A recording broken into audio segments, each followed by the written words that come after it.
Welcome to the Human 5.0 Project, the podcast where we cut straight to the breakthroughs that matter, the show where science meets self-optimization. I'm your host, Ultimate Biohacker 10X, and here we break down the real research, real data, and real dosing behind modern biohacking, from compounds and peptides to techniques, devices, lifestyle strategies, and performance protocols. Most people jump in and jump out before they get the gold, so we're keeping it tight and delivering the essential insights you need without the fluff. If you've taken the time to hit play, we'll make sure you walk away with valuable knowledge that can transform your approach to longevity, health optimization, and beyond. Why is hair growing everywhere but where I want it? Hair loss prevention. Real fixes for men and women. Okay, so hair loss isn't just genetics, it's biology and timing and triggers.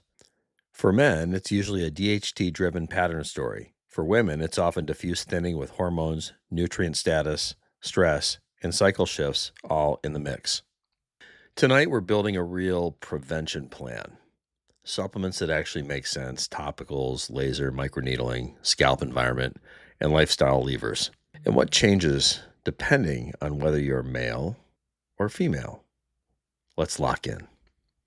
Hey team, welcome back to the Human 5.0 Project. I'm Ultimate Biohacker 10X on the mic, straight facts, zero filler, no snake oil, even for the scalp. Quick disclaimer, educational purposes only, not medical advice. Hair loss can be totally benign or can be a clue for thyroid issues, iron deficiency, autoimmune conditions, medication, or scarring on the scalp, or disease. If you've got sudden shedding, patchy bald spots, scalp pain, burning, scaling with tenderness, or rapidly worsening hair loss, don't DIY it. Get a dermatology consult and get it early. Sound cool? Let's move. So here's the deal. Hair loss is not one thing. It's a symptom, and each cause responds to different tools. First, what's normal? It's normal to shed about 50 to 100 hairs per day. If you're shedding way beyond that consistently, or you see visible thinning, that's when you investigate. The big buckets: androgenic alopecia, or AGA, which would be patterned hair loss. Men, temples, and the recession in the crown.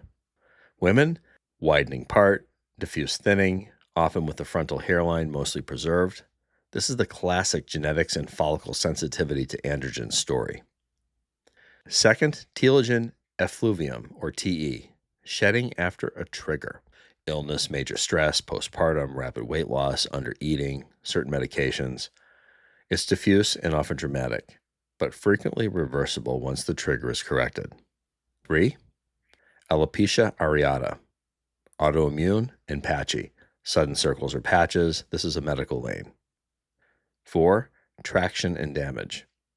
Tight hairstyles, extensions, heat, chemical processing. It's more common in women, and it's preventable until it's not. 5. Scarring alopecias. If the scalp is inflamed and scarring, follicles can be permanently destroyed. This is a time matters situation.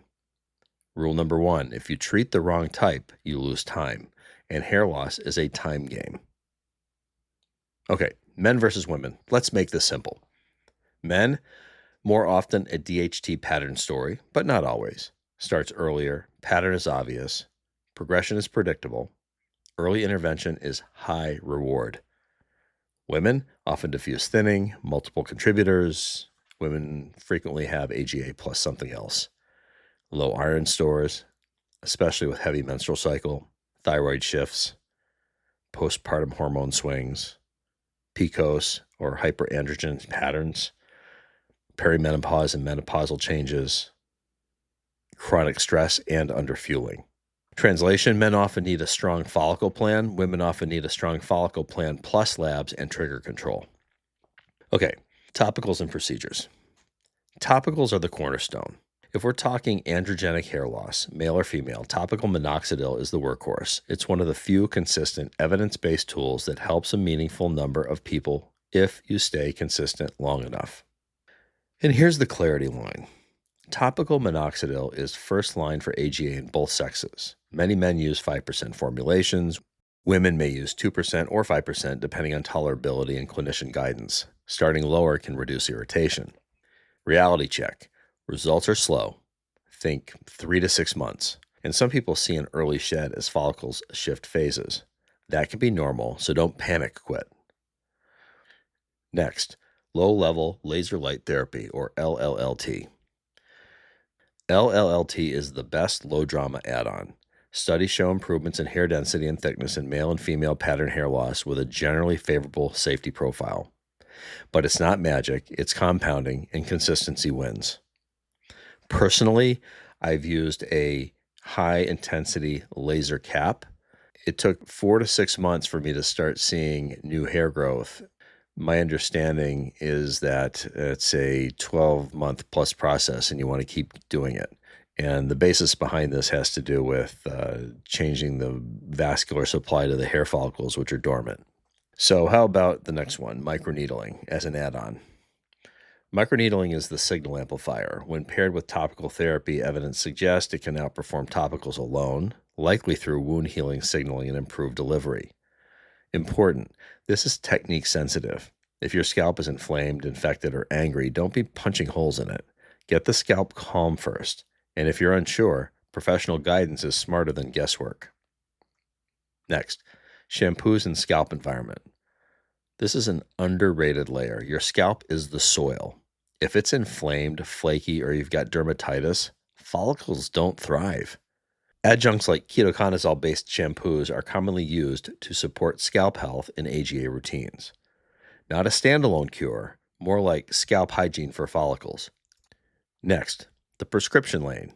This is not DIY. This is where men and women diverge more. Men, 5-alpha reductase inhibition like Finasteride, it's a major evidence-backed option for many, but it's a medical decision with side effect considerations. And this can be given topically or orally. Women, anti-androgen options like spironolactone can be used in the right context, especially with androgen signs. Again, clinician-led, especially if pregnancy is possible. Also, low-dose oral minoxidil is increasingly used off-label. It can be effective, but it's still a prescription risk. There's a benefit discussion that's necessary, and this is not a casual add-on. Key mindset, topicals and consistency is the foundation, devices and procedures are the accelerators, and prescriptions are a separate decision lane. Okay, let's talk subs. What helps and what's overrated? Here's the rule. Supplements help when you're correcting a deficiency or a documented gap. Otherwise, you're often paying for expensive hope. Number 1, iron and ferritin, especially in women. Low iron stores are a big contributor to diffuse shedding, especially with heavy periods, postpartum shifts, restrictive diets, or low intake. Ferritin is a high-yield lab to check when shedding is unexplained. Don't self-prescribe high-dose iron long-term, just get the labs. 2, vitamin D. Vitamin D deficiency is common and shows up a lot in hair loss workups. Supplementation makes the most sense if you're actually low. 3, biotin. Probably the most abused supplement on earth. Biotin deficiency can matter, but megadosing biotin just because is weakly supported and it can interfere with certain lab tests. If you're doing blood work, tell your clinician what you're taking. Next, saw Palmetto. This is the supplement DHT conversation. There's some evidence and a lot of marketing. Think adjunct, not foundation. Then we've got omega-3s, a good supportive add-on, but not a primary hair fix. Omega-3s aren't a primary hair loss treatment, but if your diet is low in fatty fish, EPA, DHA can be a reasonable add-on for general inflammation support. The hair-specific evidence is mixed and often comes from combo supplements, not pure omega-3 alone, so keep expectations realistic. Next, protein and calories. I like to think of this as the silent killer. The most common supplement deficiency is under-eating. Rapid weight loss, low protein, low calories, chronic stress. These can push people into telogen effluvium. Hair is not a priority tissue when your body thinks you're in survival mode. If you want a clean target, prioritize adequate protein and stop crash dieting. You can't out-supplement under-fueling. All right, so men versus women. For men, classic pattern hair loss. Start with topical minoxidil as the baseline. Add LLLT if you can commit consistently. Discuss the prescription lane early if progression is obvious. Treat scalp inflammation if present. Don't ignore this. We're talking dandruff, dermatitis, etc. Men win by starting early and staying consistent. For women, diffuse thinning, widening part, same pillars, but add labs sooner. ferritin, iron, thyroid, vitamin D. Consider androgen evaluation if signs point that way. Topical minoxidil tends to be the anchor. Watch the big triggers: postpartum, perimenopause, stress, and rapid dieting. Be careful with any anti-androgen discussions if pregnancy is possible. This is a clinician-led only area. Women often win by fixing the driver plus steady follicle stimulation. Bottom line, hair loss is a long game. The winners do 5 things: diagnose the type, stimulate follicles consistently, improve scalp environment, correct deficiencies and triggers, stay patient long enough for biology to respond.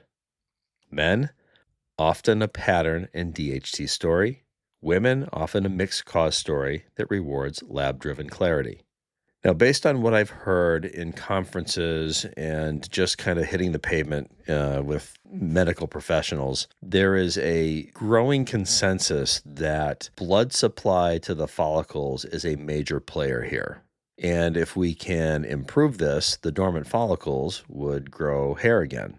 So my personal thoughts are that once we get the basics taken care of, that laser light therapy and potentially microneedling with stuff like AHK copper or GHK copper or exosomes or PRP or PRF may be a good adjunct. But again, this is speculation right now, but this is also something that we need to, pay close attention to as time moves on and research starts to emerge, because these are modalities that are available right now. And if they do actually help, then it would be something that we should look at.